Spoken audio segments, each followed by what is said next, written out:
Jean Lachkar, bonsoir.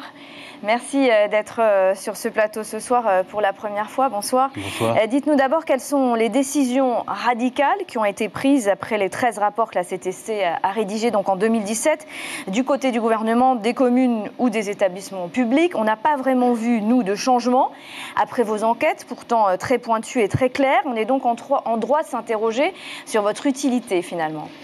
Écoutez, je vais citer le vice-président, l'actuel vice-président de la Polynésie française, qui disait, non pas à l'occasion de cette campagne électorale, mais d'une précédente campagne, que nos rapports, c'était ses livres de chevet. Mais au-delà d'être ses livres de chevet, oui, est-ce qu'il les met en application? C'est surtout ça qui importe. Oui, mais c'est ça notre utilité, c'est la place qu'on occupe dans le paysage administratif et politique. Je crois que des propos comme ça sont assez révélateurs. Quand j'entends un député actuel de la Polynésie française dire, en décrivant une situation irrégulière du passé, je crois dans le domaine foncier, dire oui, mais à l'époque, la CTC n'existait pas.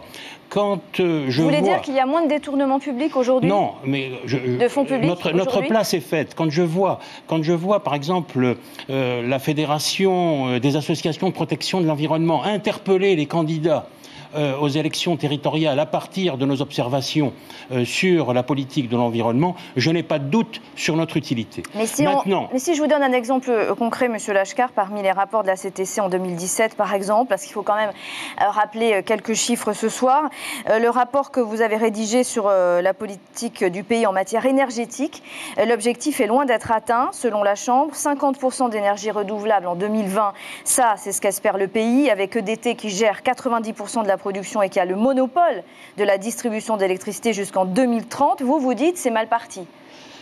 C'est mal parti, mais il y a un plan de transition énergétique qui a le mérite d'exister, qui a été pris par le pays. C'est à l'occasion, finalement, du prochain contrôle qu'on pourra dire dans quelle mesure l'objectif a été atteint ou pas atteint. Même chose en matière de politique agricole, vous faites le même constat.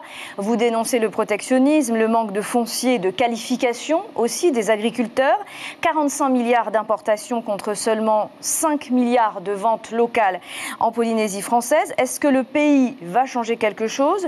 Mieux former ses agriculteurs, par exemple, ça c'est possible? Oui, c'est une d'ailleurs de nos recommandations, mais nous avons, je crois, plus d'une dizaine de recommandations dans ce rapport. Donc, nous avons fait des recommandations au pays maintenant de les mettre en œuvre. Mais c'est vrai, nous sommes une magistrature d'influence et nous ne pouvons pas, nous, contraindre le pays à suivre nos recommandations. On ne peut pas non plus vous contraindre à contrôler, d'ailleurs. Absolument. Nous sommes libres de notre programmation.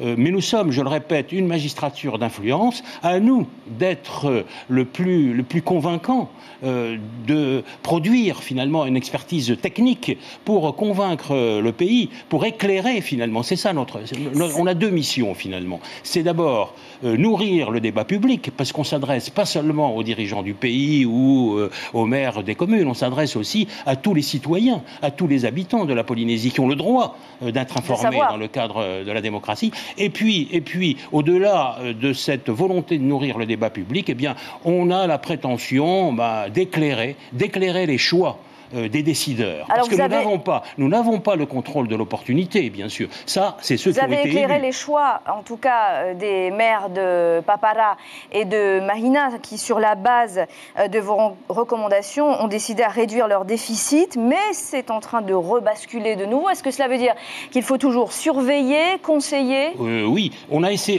là, c'est un peu compliqué au plan technique, mais enfin, bref, on a été saisi par le haut-commissaire sur les deux communes et sur d'autres, d'ailleurs. Vous travaillez sur FAA d'ailleurs en ce moment?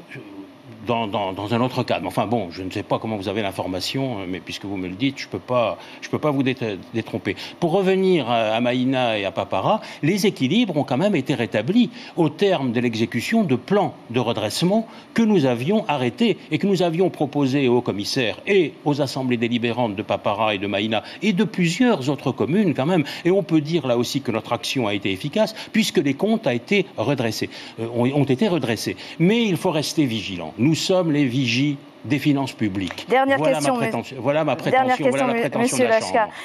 On peut légitimement aussi s'interroger sur vos moyens d'action en cas de constat d'infraction. C'est très important, détournement de fonds publics ou prise illégale d'intérêt. Est-ce que vous avez déjà saisi le procureur durant l'une de vos enquêtes en Polynésie? Oui, nous, depuis que je suis arrivé, chaque année, il y a des transmissions au procureur de la République. Et j'en profite d'ailleurs pour dire que nous entretenons des relations très étroites avec le parquet judiciaire. Même si la recherche de l'infraction pénale n'est pas notre métier. Nous, notre métier, c'est d'améliorer la gestion publique. Jean Lashkar, merci beaucoup d'avoir répondu à nos questions ce soir. Merci.